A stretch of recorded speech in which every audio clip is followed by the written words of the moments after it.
दोस्तों, एक मर्तबा हजरत अली रदी अल्लाह ताला अन्हो मस्जिद कूफा के मेंबर पर खड़े होकर खुतबा दे रहे थे।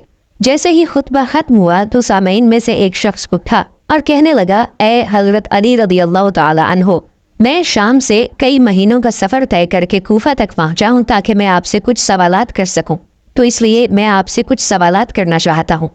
हजरत अली रदी अल्लाह ताला अन्हो ने फरमाया, ए इब्ने आदम, तुम जो सवाल करना चाहते हो बिला झिझक मुझसे पूछ सकते हो।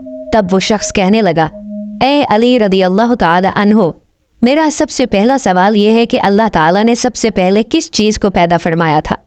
मेरा दूसरा सवाल है कि आप मुझे कायनात की 10 ताकतवर तरीन चीज़ों के नाम बताएं। मेरा तीसरा सवाल यह है कि वो ऐसी कौन सी चीज़ है जो सांस लेती है मगर इसमें गोश्त या खून ऐसी कोई चीज़ नहीं है।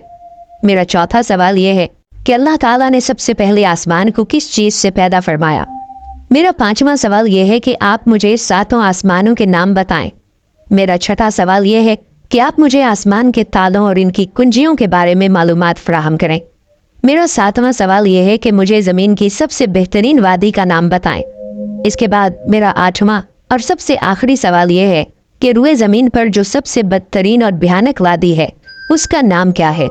ये वाक़या 1000 साल कबल अहादीस की मुस्तनद कुतुब मसलन अल खिसाल के बाब नंबर 10 हदीस नंबर 25 में नुमाया तौर पर मौजूद है। दोस्तों, हजरत अली रदी अल्लाह ताला अन्हो ने फरमाया, ए इब्ने आदम, तुम्हारा सबसे पहला सवाल यह है कि अल्लाह ताला ने सबसे पहले किस चीज़ को पैदा फरमाया था। तो तुम जान लो, अल्लाह ताला ने सबसे पहले नूर को पैदा फरमाया था। तुम्हारा दूसरा सवाल यह है कि इस कायनात की 10 ताकतवर तरीन चीज़ें कौन सी हैं। तो अल्लाह ताला ने इस पूरी कायनात में सबसे ज़्यादा ताकतवर पत्थर को पैदा किया।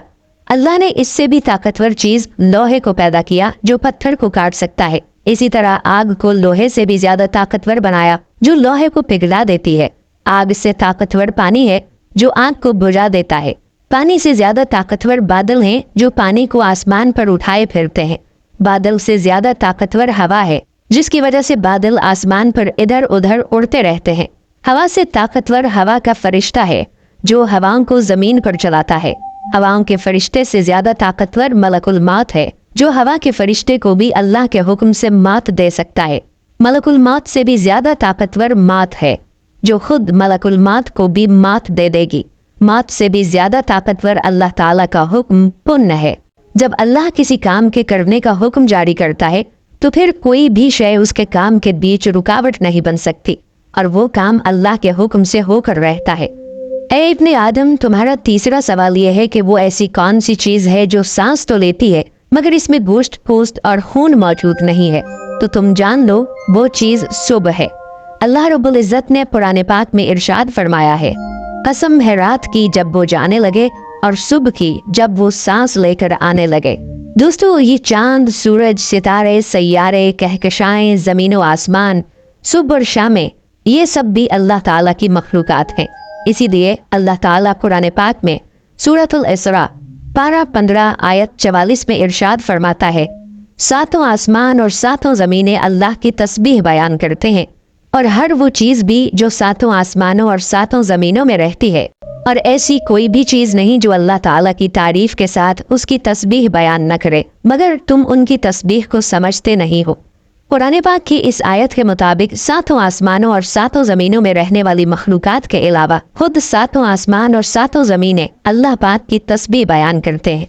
लेकिन हम इंसान इन चीज़ों के हम्दो सना करने के अंदाज को समझ नहीं सकते।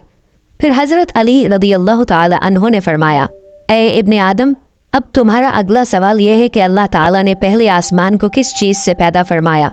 तो जान लो, अल्लाह ताला ने पहले आसमान को पानी के बुखारात से पैदा फरमाया। बुखारात पानी के उस भाप या धुएं को कहते हैं जो पानी गर्म होने के बाद निकलने लगता है। अल्लाह सुब्हानहू व तआला ने इसी भाप और धुएं से पहले आसमान को बनाया है। ऐ इब्ने आदम, तुम्हारा अगला सवाल यह है कि तुम्हें 7 आसमानों के नाम बताए जाएं। तो जान लो कि अल्लाह पाक ने पहले आसमान का नाम रफ़ी रखा है और इसे पानी और धुएं से तख्लीक किया है, और दूसरे आसमान का नाम कैज़ूम है और ये रंग में तांबे के रंग जैसा दिखता है। तीसरे आसमान का नाम मारूम है और ये सुर्ख माइल खाकी रंग का है। चौथे आसमान का नाम अरफलून है, ये आसमान चांदी के रंग जैसा है। पांचवें आसमान का नाम हायहून है, इसका रंग सोने के रंग जैसा है। छठे आसमान का नाम अरूस है, ये सब्ज याकूती रंग का है। और फिर सातवें आसमान का नाम अजमा है, इसका रंग सफेद मोती यानी नूर जैसा है।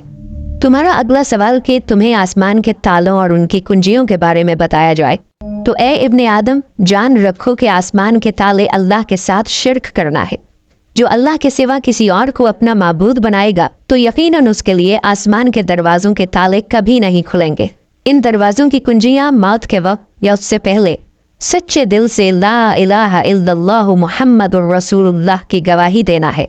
दोस्तों, बुखारी और मुस्लिम की अहादीस के मुताबिक अल्लाह ने एक आसमान से दूसरे आसमान की तरफ जाने के लिए मुख्तलिफ दरवाजों को तख्लीक किया है। अल्लाह पाक के बहुत से नबी और पैगंबर इन्हीं दरवाजों से गुजरकर मुख्तलिफ आसमानों की तरफ जा चुके हैं। बुखारी और मुस्लिम की इन्हीं अहादीस के मुताबिक हजरत आदम अलैहिस्सलाम पहले आसमान पर, हजरत याह्या अलैहिस्सलाम और हजरत ईसा अलैहिस्सलाम दूसरे आसमान पर, हजरत यूसुफ अलैहिस्सलाम तीसरे आसमान पर, हजरत इदरीस अलैहिस्सलाम चौथे आसमान पर, हजरत हारून अलैहिस्सलाम पांचवें आसमान पर, हजरत मूसा अलैहिस्सलाम छठे आसमान पर और हजरत इब्राहीम अलैहिस्सलाम सातवें आसमान पर मौजूद हैं। अल्लाह रब्बुल इज्जत ने सूरतुल ज़ारियात की आयत नंबर 7 में इरशाद फरमाया है, कसम है रास्तों वाले आसमान की। यानी कुरान की इस आयत के मुताबिक अल्लाह ताला ने आसमान में रास्तों को भी बनाया है। अल्लाह के नबी इन्हीं रास्तों से गुजरकर मुख्तलिफ आसमानों पर जा चुके हैं। हजरत अली रदियल्लाहु ताला अन्हु ने फरमाया, ए इब्ने आदम, अब तुम्हारा 7वां सवाल यह है कि जमीन की सबसे बेहतरीन वादी कौन सी है। तो जान लो, जमीन पर खूबसूरत तरीन वादी सरनदीप है, क्योंकि अल्लाह ताला ने हजरत आदम अलैहिस्सलाम को आसमान से उतारकर सबसे पहले इसी वादी में भेजा था। दोस्तों, ये वादी मौजूदा दौर में श्रीलंका में मौजूद है। हजरत अली रज़ियल्लाहु अन्हु ने फरमाया, इब्ने आदम, तुम्हारा सबसे आखिरी सवाल यह है कि इस दुनिया में सबसे भयानक और बदतरीन वादी कौन सी है। तो हजरत अली रज़ियल्लाहु अन्हु ने इस आदमी के सवाल पर यह बयान फरमाया कि दुनिया की भयानक और बदतरीन वादी यमन में मौजूद है और इस वादी का नाम बेरहूत है, क्योंकि ये वादी जहन्नम की वादियों में से एक वादी है, जहाँ पर मरने के बाद काफिर और मुशरिक लोगों की रूहों को अजाब दिया जाता है।